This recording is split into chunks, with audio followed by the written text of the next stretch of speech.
Main excretory organ kidneys आहेत, परंतु इतरही एक्सक्रिटरी ऑर्गन्स आपल्या बॉडीमध्ये आहेत, त्यांचा आपण आता स्टडी करणार आहोत. जसं लंग्स, या लंग्स मधून CO2 बाहेर आपण टाकतो 200 ml per minute.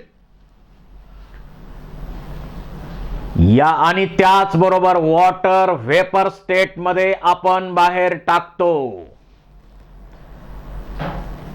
Volatile compounds काही असतील तर ते सुद्धा यातून बाहेर टाकले जातात. तेव्हा CO2 एक्सक्रीट करण्याचं काम, इलिमिनेट करण्याचं काम, रिमूव्ह करण्याचं काम अलॉंग विथ वॉटर हे लंगचं आहे. त्यामुळं लंग हा सुद्धा CO2 बाहेर टाकण्याचा एक्सक्रिटरी ऑर्गन झाला.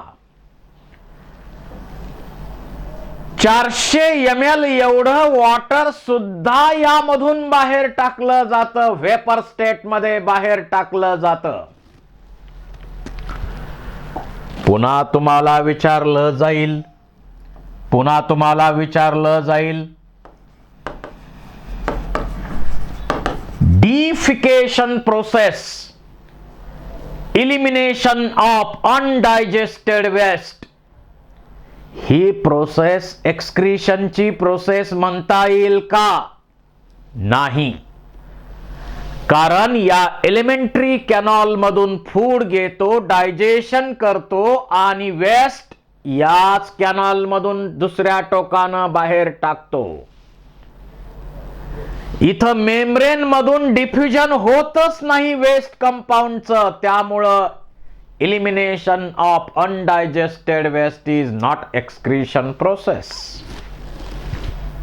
It should be transported through membrane.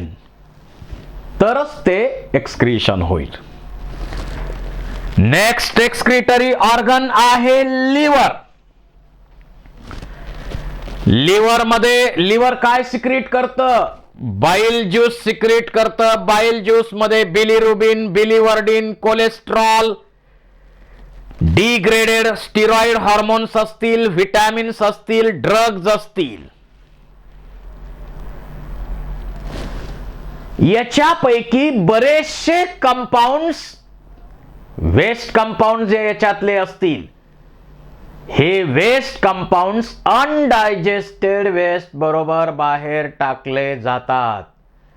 जसे बाईल पिगमेंट्स आहेत, बिलिरुबिन, बिलिवर्डिन, ते वेस्ट बरोबर बाहेर टाकले जातात. त्यामुळं आपल्या अनडायजेस्टेड वेस्टला येलो कलर असतो. तर अशा प्रकारे काही बाईल पिगमेंट सारखे कंपाऊंड्स इथून एक्सक्रीट केले जातात. त्यानंतर role of skin in excretion. आपली ही स्किन आहे. स्किनचा हा एपिडर्मिसचा पार्ट आहे आणि हा डर्मिसचा पार्ट आहे.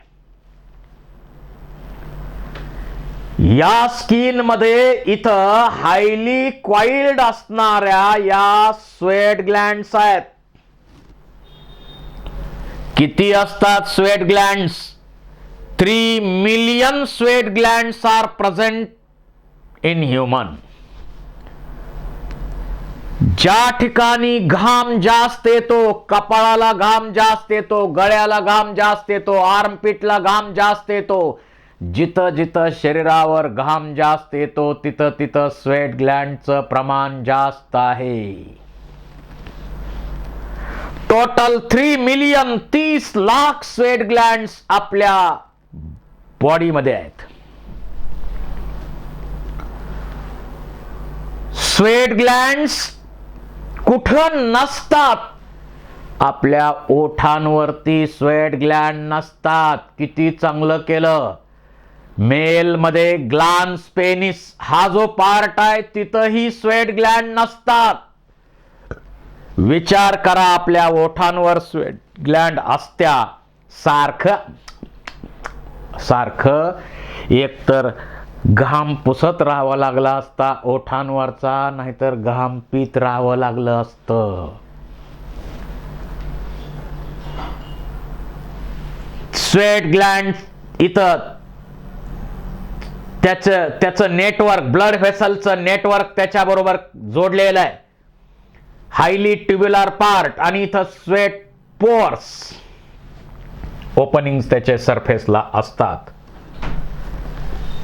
जो घाम बाहेर टाकला जातो, हा घाम दिसतोय, त्या घामामध्ये काय आहे? मोठ्या प्रमाणावर वॉटर आहे, प्रिन्सिपल सॉल्ट NaCl आहे, small amount of urea, lactic acid. आता लॅक्टिक ऍसिड इथं असल्यामुळं या घामाचं नेचर कसं आहे? ऍसिडिक आहे.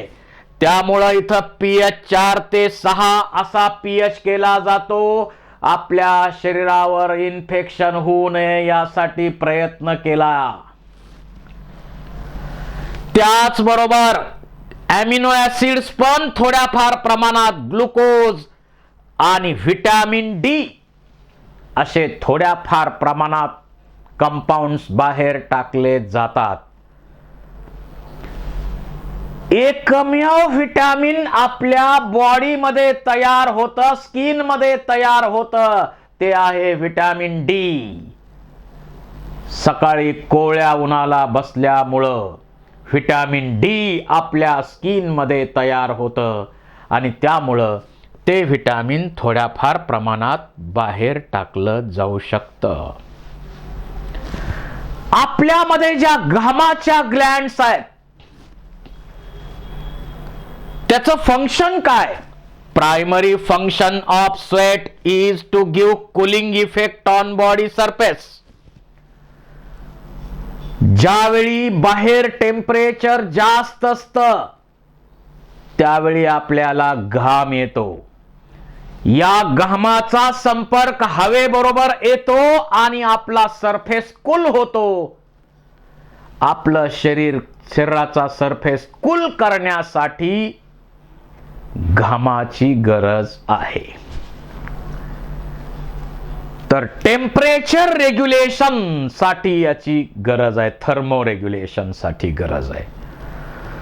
उन्हाळ्यामध्ये बाहेर टेम्परेचर जास्त येतं त्यामुळं घामच घाम, हे थर्मल स्वेटिंग आहे.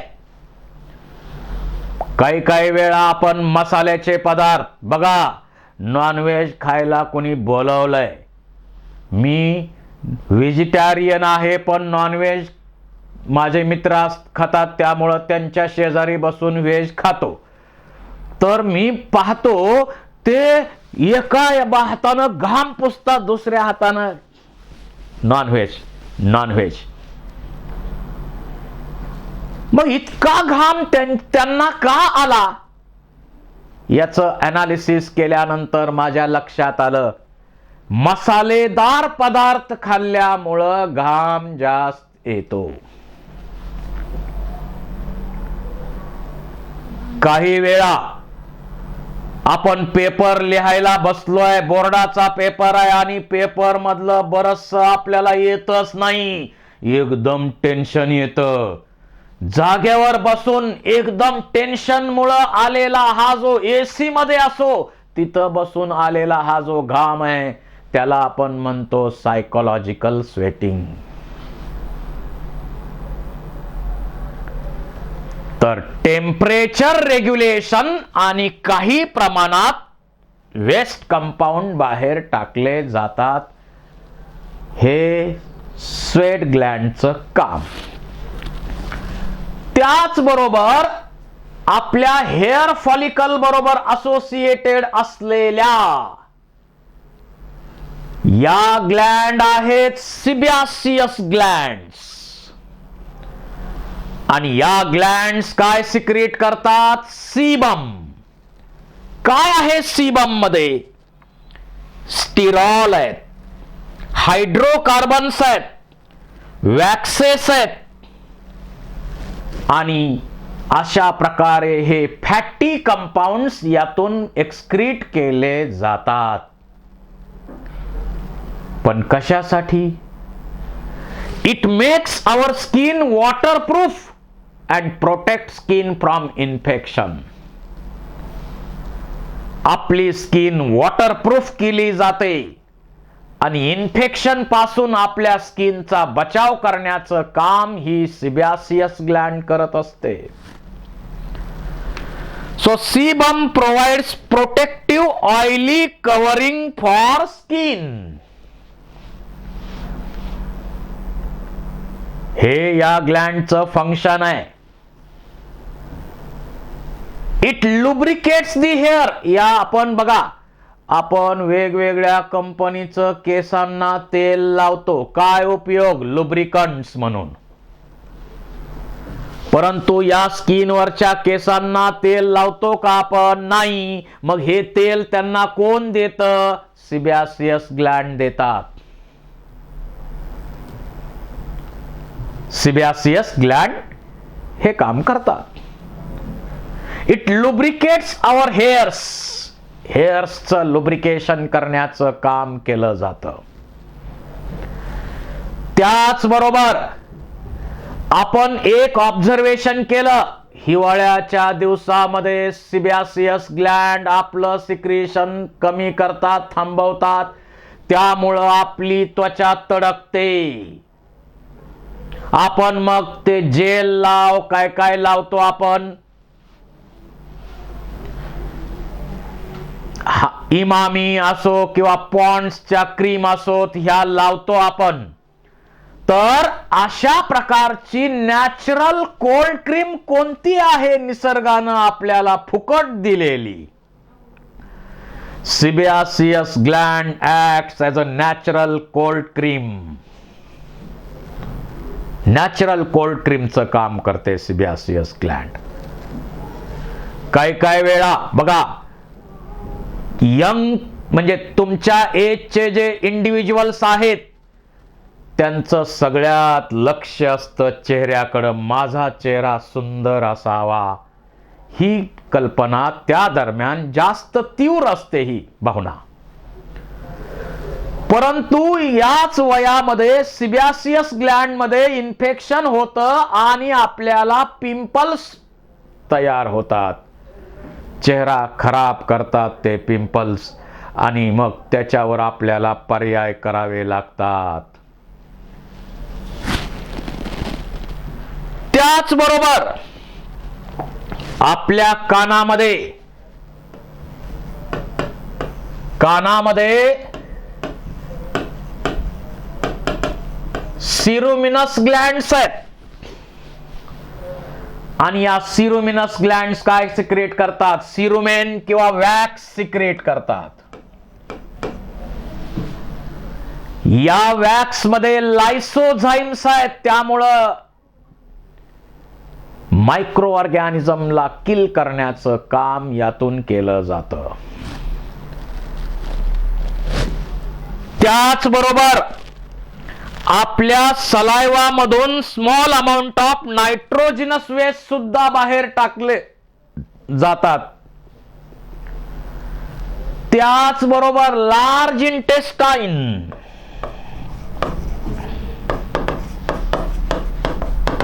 लार्ज इंटेस्टाइन मधून काही सॉल्ट एक्सक्रीट केले जातात. काही सॉल्ट एक्सक्रीट केले जातात. तर अशा प्रकारे स्किन, लंग, लिव्हर, सलायवा. परत एकदा पहा, बघा, स्वेट आणि सिबॅसियस. स्वेट ग्लँड त्याला सुडोरिफेरस ग्लँड पण म्हटलेला आहे. पुरकेंजे सायंटिस्टनी स्टडी केला. 3 मिलियन स्वेट ग्लँड्स आहेत, डर्मिस रिजन मध्ये आहेत. स्वेट ग्लँड बघा, हे कॉइल्ड आहे. इथं ब्लड व्हेसलचं नेटवर्क जोडलेलं आहे आणि ही पाईपलाईन दिसते, स्किनच्या सरफेसला स्वेट पोअरच्या साह्यानं ओपन होणार. इथं हेअर फॉलिकल बरोबर असोसिएटेड असणारी ही सिबॅसियस ग्लँड आहे, त्यातून सीबम सिक्रेट होतो, ऑइल ग्लँड म्हणतो आपण तिला. स्वेट ग्लँडचा नंबर कुठं जास्त आहे? Armpit, palm, sole, feet, axilla, groin, lip आणि ग्लान्स पेनिस मध्ये नाहीत. मिल्क ग्लँड्स इन आर्मपीट, जे आर्मपीट्स आहेत तिथल्या स्वेट ग्लँडचा वास वेगळा आहे, इथं येणाऱ्या घामाचा वास वेगळा आहे. का? Glands in armpit and groin are called as apocrine glands. These secrete milky sweet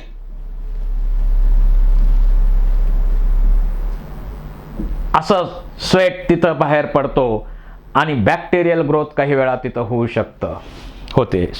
bacterial growth तिथं काही वेळा होऊ शकते.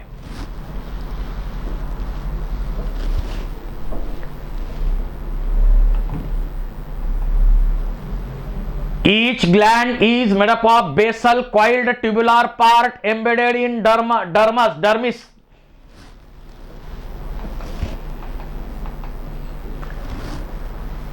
परत sweat gland role of skin in excretion.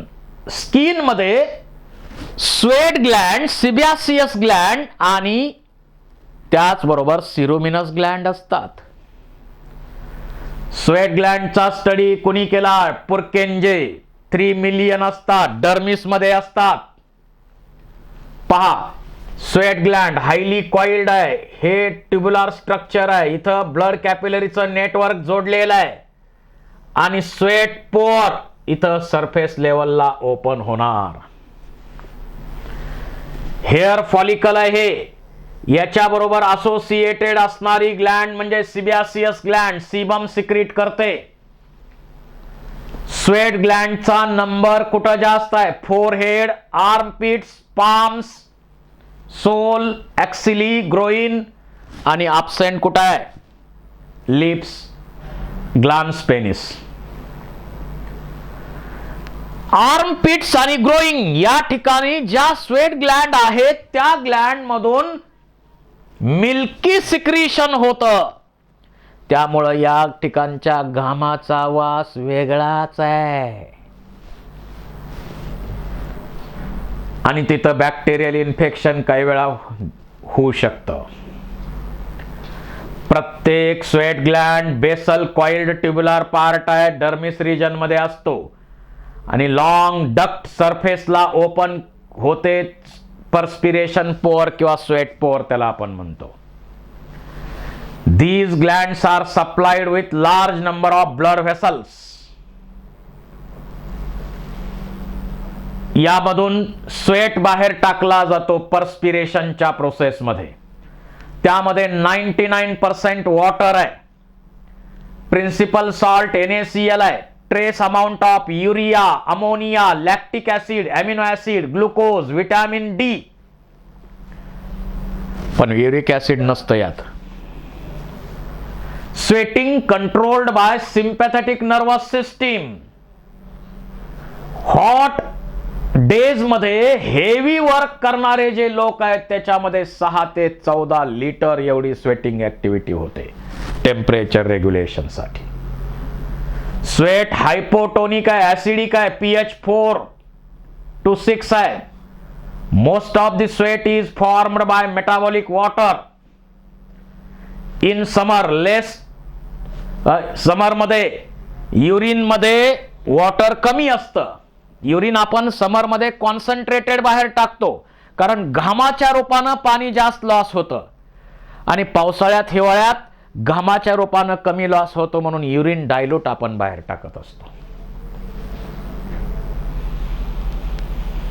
Thermo regulation आणि वेस्ट बाहेर टाकणं याचं फंक्शन आहे. Sebaceous glands all parts of body except palms of hand and soles of feet. तळपाय, तळवा, हाताचे तळवे, पायाचे तळवे तिथं नाहीत sebaceous gland. Numerous in skin of scalp, face, axilla, groin या ठिकाणी भरपूर असतात. इरेग्युलर आहेत, लोब्ड आहेत, असोसिएटेड विथ हेअर फॉलिकल्स. आणि यात sebaceous glands are present in dermis region, dermis region मध्ये आहेत. ऑइली सबस्टन्स सिक्रीट केला जातो, त्याला सीबम म्हणायचं. त्यात वॅक्सेस आहेत, स्टिरॉइड्स आहेत, फॅटी ऍसिड्स आहेत, कोलेस्ट्रॉल आहे, हायड्रोकार्बन्स आहेत. Sebum lubricate the hair and prevent or makes the skin waterproof, prevents skin from drying. Also helps to protect skin from sunshine, heat and infection. Cholesterol absorbs water and makes skin moist. Cholesterol जे आहे ते water absorb करतं आणि आपली skin moist ठेवतं. It acts as a bactericidal agent, बॅक्टेरियाचं infection होऊ देत नाही. त्यामुळं स्किनवरती बॅक्टेरियाची ग्रोथ होऊ दिली जात नाही, इन्फेक्शन पासून वाचवलं जातं. याच सिबॅसियस ग्लँडला आपण natural cold cream of body असं म्हणतो. रोल ऑफ लंग्स आपण चर्चा केलेलीच आहे. CO2 जो सेल रिस्पिरेशन मध्ये बनतो आणि त्याचबरोबर वॉटर ते बाहेर टाकले जातात.